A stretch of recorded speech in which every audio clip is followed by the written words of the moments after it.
Hey, what's up, everybody? You know what time it is. It's tea time. Exactly. And what time is that? It's the time to play amazing video games. Earlier this month, we saw a shitload of game reveals and announcements. I'm sure we all did. If you didn't, just, we got you. We're going to talk about some of our favorites. That's right. We'll pick one game each from the Summer Game Fest, State of Play, Xbox Showcase, and the Nintendo Direct. We'll go in the order of the shows themselves, so we'll start with this PlayStation State of Play. More specifically, my favorite announcement from the show, which is Stuntman Hollywood. I don't know if you guys know this about me, but I am the biggest fan of the original Stuntman series.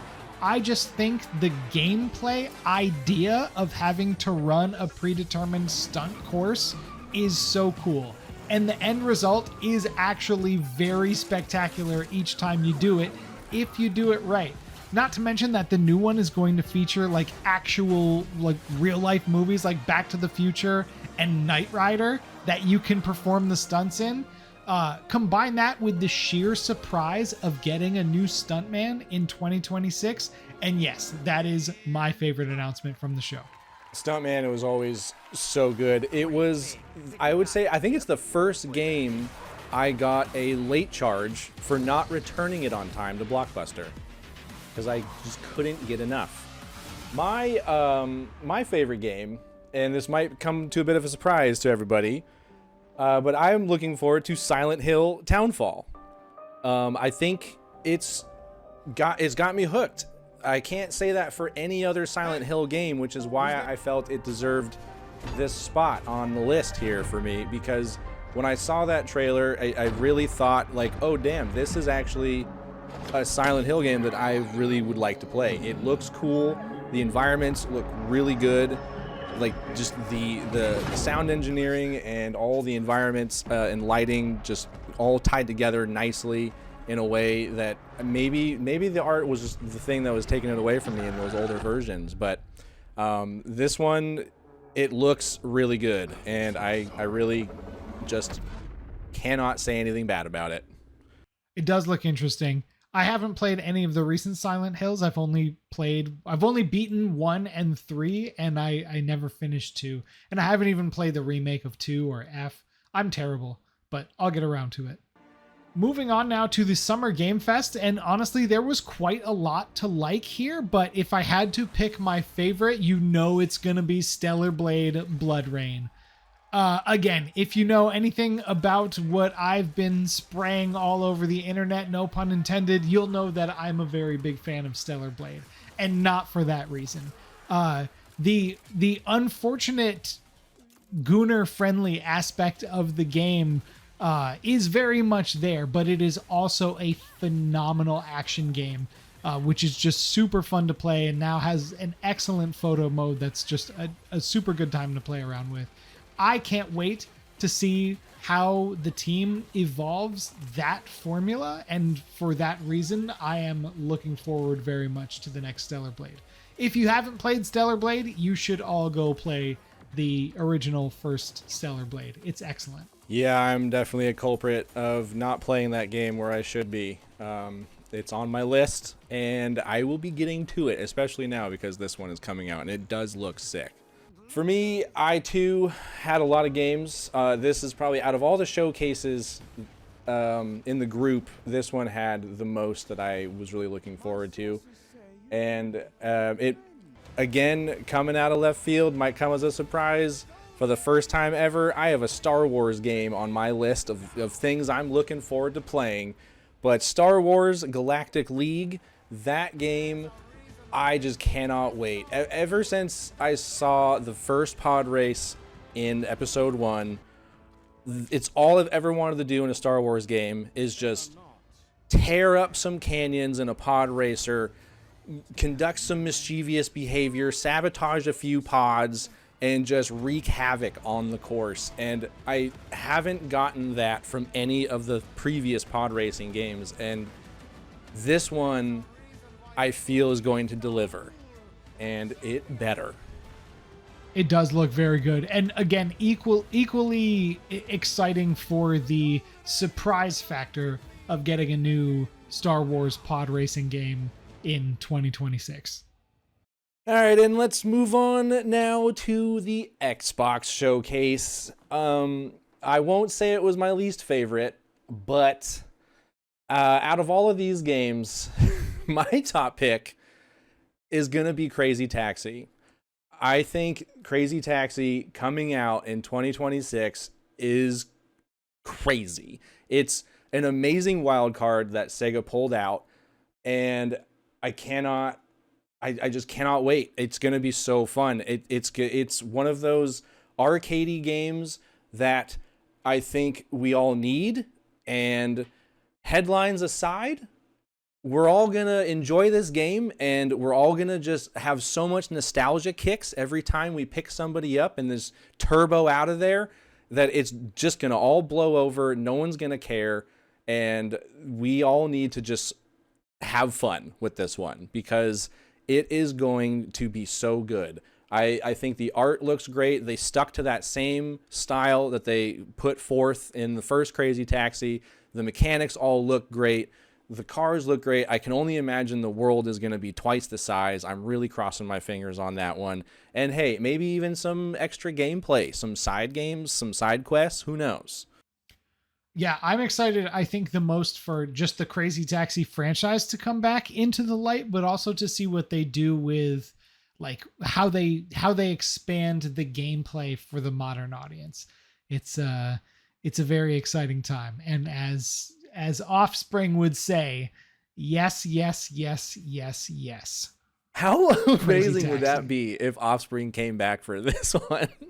I think they did. Did they really? I think they're in the reveal trailer, so it's oh, that's amazing. It's part of the identity of the game. Like it was like a casual game that the whole shebang, the whole family shebanger can enjoy. And speaking of bangers, my favorite pick from the Xbox showcase is definitely going to be Castlevania Belmont's Curse.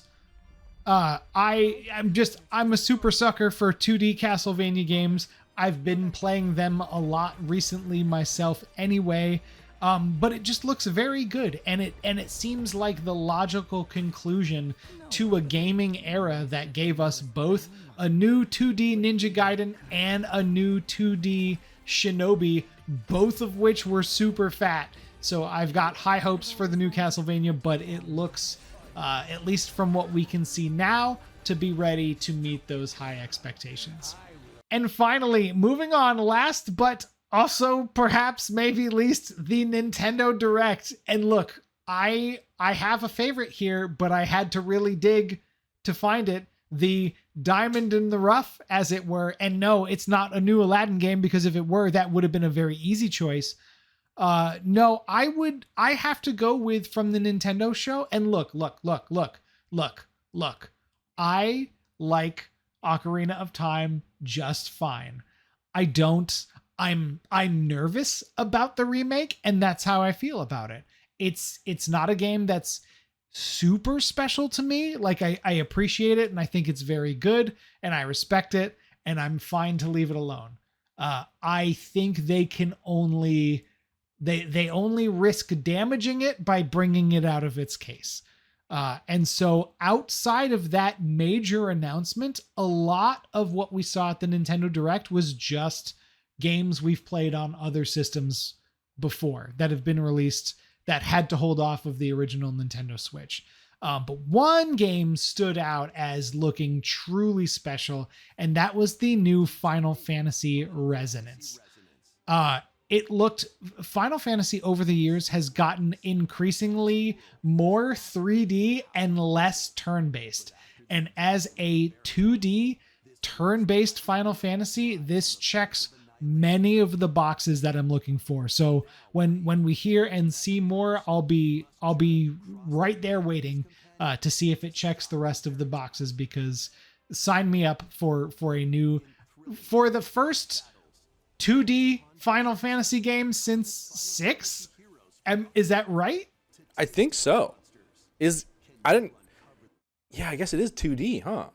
I have changed my response to this hearing you talk about Ocarina of Time. I originally have nothing to say about Nintendo because Nintendo needs to do better. But, and yes, nobody asked for a remake of Ocarina of Time. It's very strange. What are you doing? I will say this, though. You just got me to change my mind because it is going to give me a reason to play this game all the way through in my own time. Because when the game came out, I never had a Nintendo 64. I had a PlayStation. And I never got Nintendo 64, and I still don't have one. I've relied on retro handhelds for that, and they can't play them very well. And so I have only played this game at friends' houses, and it's always been weird. I understand how, like, we've played it all the way through, I think, now. Whether it was on stream or on episode, we've played it. And I understand how to play the game now, but it's such a confusing, it's such a weird game. And I, too, am like, I guess, yeah, you can only screw this up. It can only get better, or it's just going to screw the whole thing up. It's a coin toss. But it is, I guess the one good thing to say about it is I will have a reason to play the entirety of Ocarina of Time, and I can't say that I've ever done that. Yep, and we're going to completely ignore the fact that retro achievements have been sitting there as a perfectly great reason for you to replay Ocarina of Time this entire time. But I will also cede that Nintendo has a good reputation for remakes. Link's Awakening is a good remake on the Switch, and Nintendo is kind of like the pioneer of remakes, having done the original Super Mario All-Stars. So okay, touche. We both changed our mind a little bit with the Nintendo Direct, but you know what? We want to hear from you now. What were your favorite announcements from each one of these shows, and what are you most looking forward to coming out this year and next year? And a bonus question, what do y'all think about that Tupac situation? Yeah, definitely comment below. What is your stance on Tupac? We're very curious because we've heard now right from the estate and from the developer. What do you think? Please don't forget to like, comment, and subscribe to help our channel grow again. All the things. And thank you so much for watching. We'll be back soon with another video.